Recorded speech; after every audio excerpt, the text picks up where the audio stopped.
Allez, salut les amis, on se retrouve pour ce mois d'Halloween avec la présentation de la collecte horreur.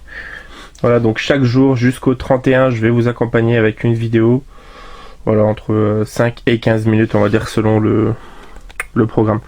Et on commence sans plus tarder aujourd'hui avec ma collection d'adaptations film Stephen King. Voilà, donc on commence en premier avec Le Bazar de l'Épouvante. Voilà, There is Max von Sydow. Plutôt sympa. C'est une espèce de boutique de l'horreur en fait, donc c'est plutôt cool. Voilà, bon, c'est un des plus faciles à choper. Hein. Ensuite, c'est le même, mais un autre titre, un autre visuel. Black Shopping. Voilà, donc c'est le même. Je pense que c'est édition belge ou allemande peut-être. Ensuite, le très cultissime Carrie avec Sissy Spacek et John Travolta. Voilà, de Brian De Palma, bien évidemment. Je préfère largement l'original au remake avec Chloé Grace Moretz et Julianne Moore. Cell Phone, une adaptation de Cellulaire. Pas vu celui-ci, mais je sais qu'il a une sacrée mauvaise réputation. Voilà, John Cusack, Samuel Jackson, c'est avec des morts vivants, je crois. Voilà, donc je sais la réputation qu'il a, mais je préfère pas en tenir compte, je préfère me faire moi-même mes avis. Ensuite, toujours John Cusack, donc avec Chambre 1408, pareil, qui est un des plus faciles à trouver, encore que ça fait un moment que je le vois plus trop. Je le voyais partout avant, mais voilà, donc celui-ci est vraiment excellent, un mystère autour d'une chambre, un petit peu comme le mystère de la chambre 237 dans Shining. Ensuite, découvert pour la toute première fois il y a peu, j'ai vraiment énormément aimé, donc c'est Christine. Voilà, donc sur lequel il y a une ressortie assez récente là, en édition 4K, je crois, d'un superbe visuel, avec un très beau fourreau notamment. Donc voilà, d'après Stephen King par John Carpenter, avec une excellente musique d'ailleurs de John Carpenter. Ensuite, un film vraiment barré avec Pierce Brosnan, si je dis pas de bêtises.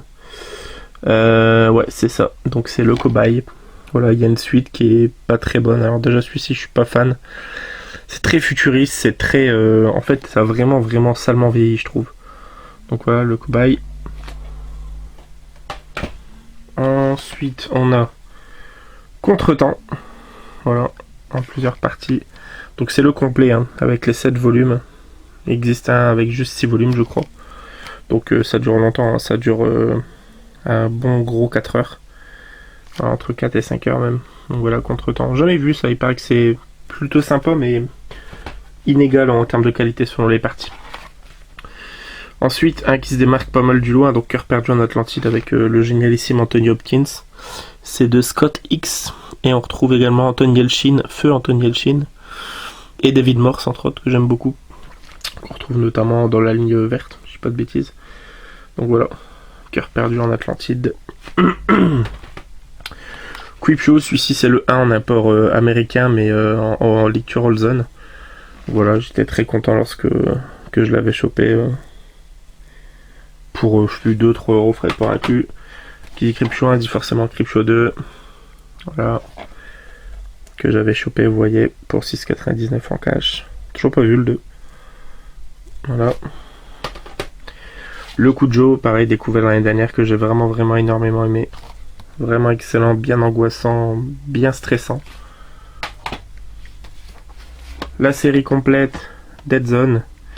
Voilà, que j'ai eu là tout récemment sur Vinted pour même pas 10 balles, je crois. Voilà, l'intégrale.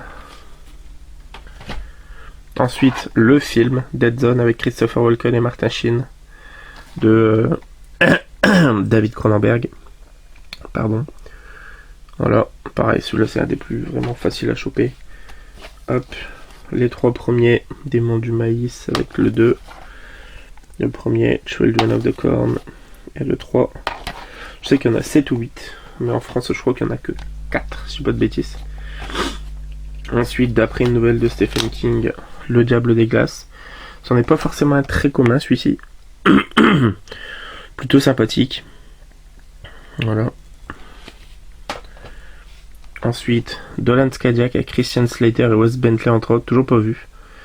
Je crois que c'est mon poteau, la face cachée du ciné, qui me l'avait envoyé, ou peut-être Mademoiselle Latino, je me rappelle plus. Dolan Scadiac. Avec la très flippante Kathy Bates et Jennifer Jason Leigh, donc Dolores Claiborne. Katie Bates a bien évidemment Misery. Voilà, avec John C. Reilly aussi et Christopher Plummer. Un beau petit casting. Ensuite, on a de la Lawrence Kasdan, Dreamcatcher, voilà, donc avec Morgan Freeman, Thomas Lane, Jason Lee, Timothy Olyphant, Tom Sizemore, donc un énorme casting quand même. Il est très fun celui-ci, j'aime beaucoup. Voilà, Dreamcatcher. J'aime vraiment beaucoup. C'est longtemps que je l'ai pas vu d'ailleurs. Petit chef-d'œuvre. Les Évadés. Voilà, donc Frank Darabont. Shawshank Redemption. Voilà, donc Tim Robbins, Morgan Freeman. Un vrai bijou ce film. Si vous ne l'avez pas vu, je ne serais que le conseiller fortement. Ensuite, 2 versions du Fléau. Voilà, donc celle-ci, avec les 4 parties. Et celle-ci. Voilà. Qui est en bien meilleure qualité au niveau du CD. D'où le fait que je l'ai pris. Ensuite, chopé l'année dernière, là où il n'y a pas si longtemps que ça, donc Les Langoliers. Qui, je sais, pareil, jouit d'une mauvaise réputation, mais... Vraiment que je veux le voir celui-ci, donc on verra. Bon, sans doute un de mes préférés, bien évidemment, The Green Mile, donc La Ligne Verte, donc Tom Hanks. Voilà, donc Harry Stanton, Barry Pepper, Sam Rockwell, David Morse, voilà, je vous l'avais dit. Michael Clark Duncan et bien évidemment Tom Hanks. Ensuite, les 2 films de Mangler, Le Monstre Mécanique, voilà, avec Robert Englund, et le 2. The Mangler 2. Voilà, avec Lance Henriksen. Le seul film réalisé par Stephen King d'après son bouquin Maximum Overdrive. Voilà. Sur une musique d'ACDC. Moi je trouve fun celui-là. Ensuite Misery que j'ai dans une autre édition, mais là il n'y avait que le CD. Ça fait très longtemps que je l'ai. Découvert aussi l'année dernière, j'ai pris une énorme claque. D'ailleurs, faudrait que je regarde la version en noir et blanc, donc c'est The Mist. J'ai vraiment beaucoup aimé. Avec un twist final. Voilà.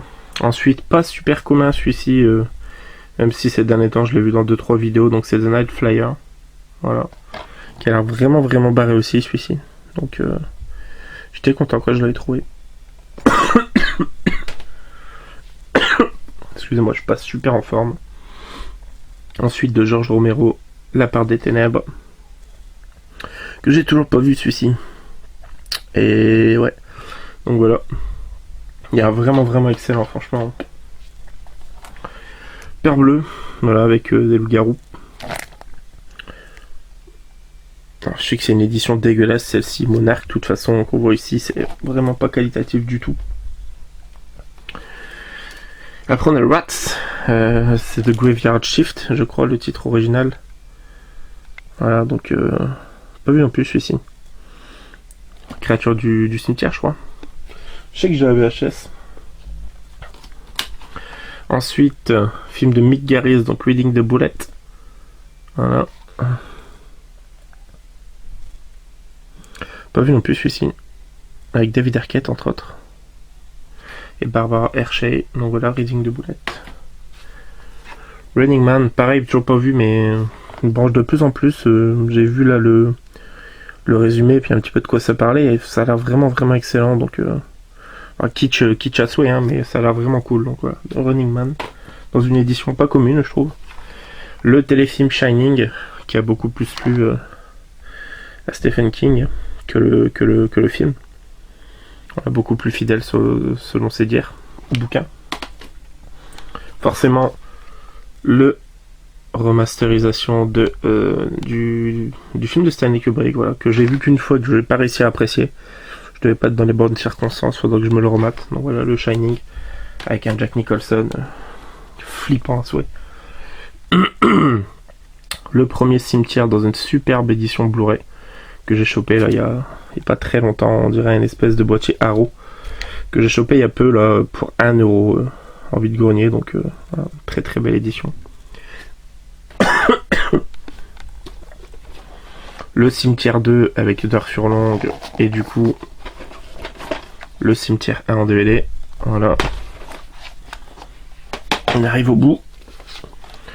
Le petit bijou Stand By Me avec Will Wheaton et Corey Feldman et Kiefer Sutherland entre autres. Voilà, un vrai film de... un buddy movie avec des enfants, quoi.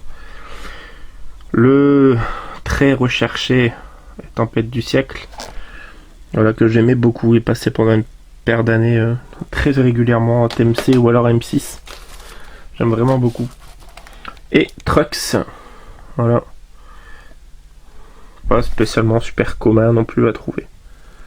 Voilà, donc sorte de maximum overdrive également. Bon les amis, ça conclut cette vidéo. 10 minutes, c'est pas mal. On attaquera la prochaine avec la planche d'en dessous, mystère. Et on se donne rendez-vous comme ça tous les jours jusqu'au 31. Road to Halloween. Salut, ok, joyeux Nanif, ciao ciao.